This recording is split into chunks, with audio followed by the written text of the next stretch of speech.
महाराष्ट्र राज्य वनमंत्री आणि पालघर जिल्ह्याचे पालकमंत्री गणेश नाईक यांनी पालघर जिल्ह्याच्या दौऱ्याप्रसंगी मुंबई अहमदाबाद राष्ट्रीय महामार्गाची पाहणी, नैसर्गिक आपत्तीमुळे झालेल्या नुकसानीबाबत आढावा बैठक, पालघर जिल्ह्यातील विक्रमगड तालुक्यातील अतिवृष्टीने बाधित टेटवाली गावाला भेट देण्याबरोबरच कार्यक्रमांना उपस्थिती दर्शवली आहे। सर्वप्रथम वनमंत्री आणि पालघर जिल्ह्याचे पालकमंत्री गणेश नाईक यांनी पावसाळ्याच्या पार्श्वभूमीवर मुंबई अहमदाबाद राष्ट्रीय महामार्गाची पाहणी केली आहे आणि सविस्तर आढावा देखील घेतलाय। या पाहणी दौऱ्यात पालकमंत्री गणेश नाईक यांनी महामार्गावरील विविध भागांची बारकाईने पाहणी केली आहे। महामार्गावर सध्या सुरू असलेल्या कामांचा वेग आणि दर्जा याबाबतही त्यांनी संबंधित अधिकाऱ्यांशी चर्चा केली आहे। विशेषतः पावसाळ्यापूर्वी रस्त्याची दुरुस्ती आणि आवश्यक उपाययोजना पूर्ण करण्यासंदर्भात त्यांनी राष्ट्रीय महामार्ग प्राधिकरणाचे अधिकारी, सार्वजनिक बांधकाम विभागाचे अधिकारी आणि इतर संबंधित यंत्रणांना आवश्यक त्या सूचना दिल्या। त्याचबरोबर महामार्गावरील खड्डे, अर्धवट कामं आणि वाहतूक कोंडी यासारख्या समस्या तात्काळ दूर करण्याचे आदेश देखील पालकमंत्री गणेश नाईक यांनी दिलेत। या पाहणी दौऱ्यानंतर वसई तालुक्यातील भालिवली इथे सेवा विवेक ग्राम विकास केंद्राच्या वतीने आयोजित बांबू रोपे वाटप कार्यक्रमाप्रसंगी मंत्री गणेश नाईक हे प्रमुख अतिथी म्हणून उपस्थित होते। स्वामी विवेकानंद सभागृह इथे आयोजित या कार्यक्रमाप्रसंगी गणेश नाईक यांच्या हस्ते शेतकरी बंधू भगिनींना बांबू रोपांचं वाटप करण्यात आले।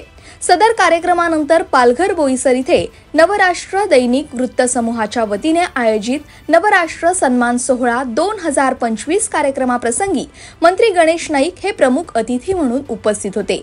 या प्रसंगी गणेश नाईक यांच्या हस्ते पालघर जिल्ह्यातील विविध क्षेत्रात उल्लेखनीय कार्य करणाऱ्या कर्तृत्ववान व्यक्तिमत्वांचा विशेष सन्मान करण्यात आला।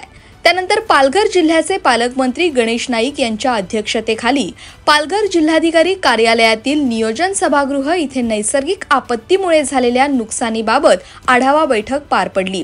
या बैठकीत एप्रिल आणि मे महिन्यात जिल्ह्यात झालेल्या अवकाळी पाऊस आणि वादळी वाऱ्यामुळे झालेल्या नुकसानीची सविस्तर माहिती घेण्यात आली आहे। जिल्हा प्रशासनाने दिलेल्या माहितीनुसार अवकाळी पाऊस आणि वादळी वाऱ्यामुळे झालेल्या नुकसानीचे पंचनामे पूर्ण झाले। त्यानुसार जिल्हा प्रशासनानं नुकसान भरपाईसाठी राज्य सरकारकडे निधीची मागणी केली आहे। या संदर्भात पालकमंत्री गणेश नाईक यांनी बैठकीमध्ये सांगितले की मागणी केलेल्या निधीचा तपशील घेऊन जिल्ह्यातील नागरिकांना लवकरात लवकर नुकसान भरपाईची रक्कम मिळावी यासाठी राज्य स्तरावर पाठपुरावा केला जाईल। या आढावा बैठकीसोबतच महात्मा गांधी राष्ट्रीय ग्रामीण रोजगार हमी योजनेअंतर्गत पालघर जिल्ह्यात बांबू लागवड अभियानासंदर्भातही एक स्वतंत्र बैठक संपन्न झाली। या बैठकीत बांबू लागवड मोहिमेला गती देण्यासाठी आणि जास्तीत जास्त शेतकऱ्यांना या योजनेचा लाभ मिळावा यासाठी आवश्यक उपाययोजनांवर चर्चा करण्यात आली आहे। या आढावा बैठकीनंतर पालघर जिल्ह्यातील विक्रमगड तालुक्यातील टेटवाली गावाला नुकत्याच झालेल्या अतिवृष्टीचा मोठा फटका बसलाय। मुसळधार पावसामुळे अनेक घरांचे पत्रे उडून गेले असून कौलं फुटल्याने ग्रामस्थांच्या निवाऱ्याचा गंभीर प्रश्न निर्माण झालाय। या पार्श्वभूमीवर आज पालघर जिल्ह्याचे पालकमंत्री गणेश नाईक यांनी टेटवाली गावाला भेट देऊन तेथील ग्रामस्थांशी थेट संवाद साधलाय। या भेटी दरम्यान ग्रामस्थांनी अतिवृष्टीमुळे झालेल्या नुकसानीची माहिती मंत्री गणेश नाईक यांना दिली आहे। ग्रामस्थांशी झालेल्या चर्चेतून त्यांच्या नेमक्या समस्या आणि गरजा मंत्री गणेश नाईक यांनी जाणून घेतल्यात। यावेळी ग्रामस्थांनी विशेषतः अन्नधान्याची तातडीनं आवश्यकता असल्याची मागणी केली आहे।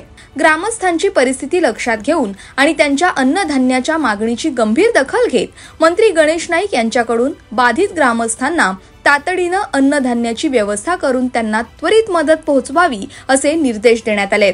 Bureau report, Navi Mumbai network.